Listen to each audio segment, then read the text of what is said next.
NBC Augusta 26 News begins tonight with a crime alert out of Richmond County. Good evening, I'm Steve Cooge. Richmond County investigators are looking into a shooting that sent one person to the hospital and put another in jail. It happened on the Sirius Corner store on Deansbridge Road.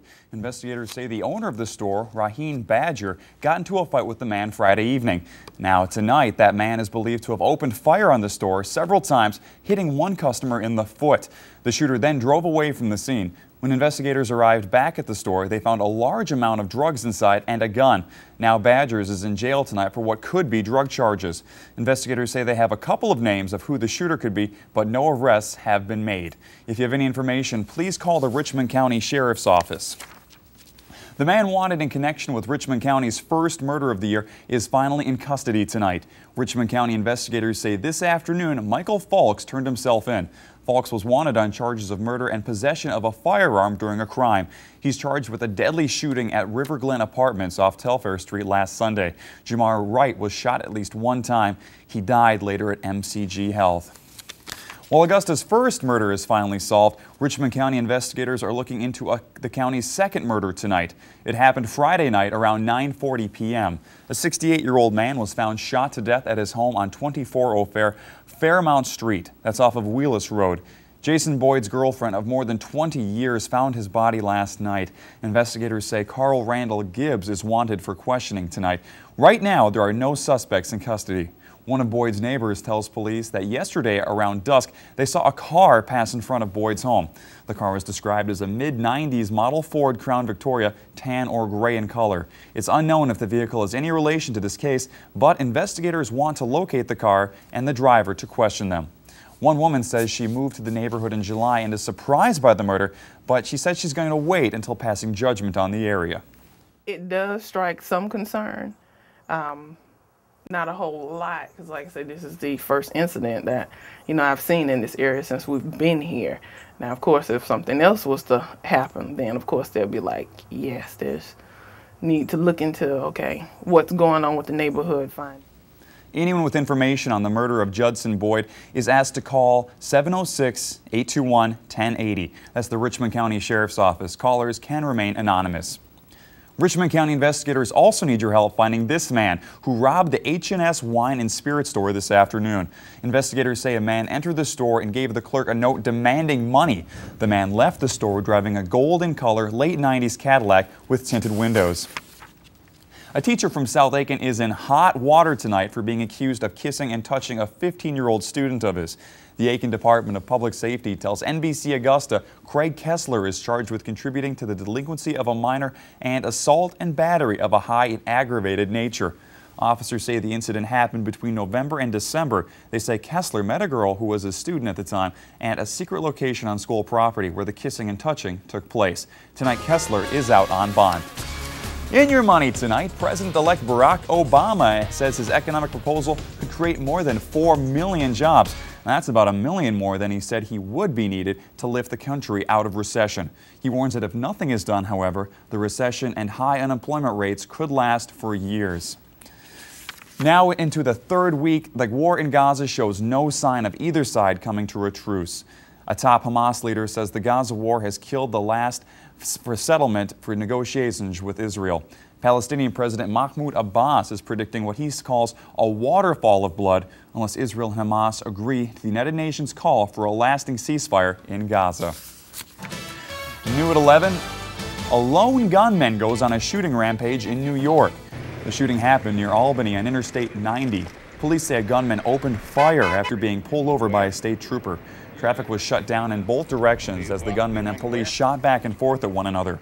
Police eventually seriously wounded the gunman, who is now in custody and in critical condition. No one else was hurt in the shootout. The head of the federal government health agency is stepping down tonight. Dr. Julie Gerberding has resigned as the director of the U.S. Centers for Disease Control and Prevention. She'll be replaced later this month. A CDC spokesman said Gerberding was traveling in Africa and unavailable for comment.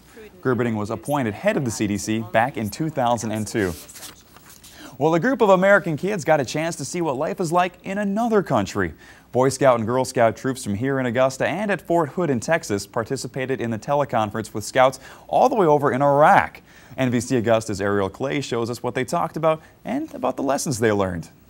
To an American kid, Iraq may seem like a faraway land you just hear mom and dad talk about. Watching TV, seeing the news, hearing about the news and hearing about Iraq and how the war is going and all the negative stuff. Now, a group of kids from Augusta have their own stories to share about the country. I got to learn about what they did in Iraq. Boy Scout Alan Rosa, along with dozens of other Boy and Girl Scouts, took a sort of virtual trip to the country at Fort Gordon on Saturday.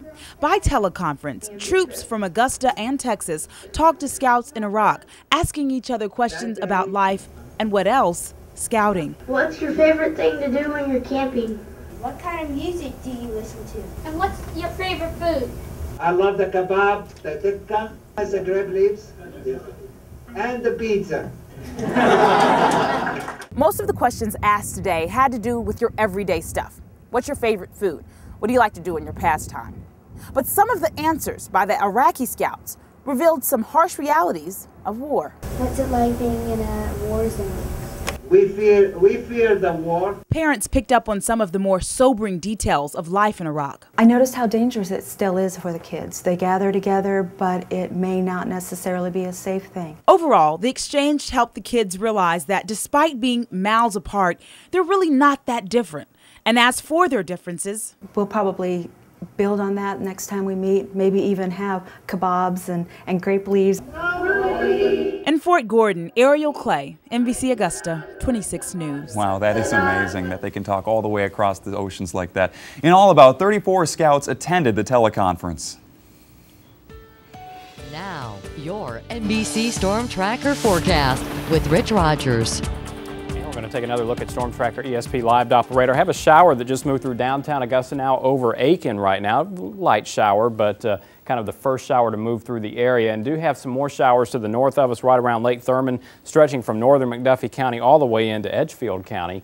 And we're going to continue to see these showers move off to the northeast through the evening and have more back to the west. Here's Crawfordville, Tolliver County, Warren County picking up some good rain right now. So we'll continue to watch these. No severe weather expected overnight, although we could have a couple of rumbles of thunder. 52 our morning low, a slight chance of rain lingering in the morning, then drying out. 57 by noon, 60 our high. Winds will be west-northwest at 7 to 16 miles per hour. And as we go look at current temperatures right now, 63 in downtown Augusta, 65 at Bushfield, and 63 at Danielfield. Winds are south-southwest at 8 miles per hour. And here comes the rain. You can see it kind of consolidating over the last few hours here in central Georgia. So we're looking to get some pretty decent rain tonight, up to about 1/3 of an inch. We could use more than that. Cold front coming through, though, and that's going to dry us out for tomorrow and for much of the upcoming week. So here's that front by 2 a.m. this morning. It's moving off toward the coast. Notice it does slow down, though, a little bit as it heads toward the coastline. So we will see some clouds tomorrow, even after the rain is over with. But high pressure moves in for Monday for lots of sunshine. So for tonight, dropping down to around 52 degrees, scattered showers and mild, maybe a rumble of thunder here and there, but again, no severe weather tonight. Then tomorrow, 60 degrees. The rain will end very early, but skies will be slow to clear and a little bit breezy by the afternoon, up to 16 miles per hour. Tomorrow night, clearing, 33 degrees, 59 on Monday, lots of sunshine. So that's a nice day. Tuesday, 56. And then here comes the big changes. We've got another cold front coming through Tuesday, and that'll drop us down to 53 on Wednesday with a morning low of 24. Turning breezy on Thursday as yet another cold front comes through, and that's the one that's going to bring in that Arctic high pressure. Temperatures dropping into the 20s and teens at night, and highs in the daytime in the upper 30s and lower 40s.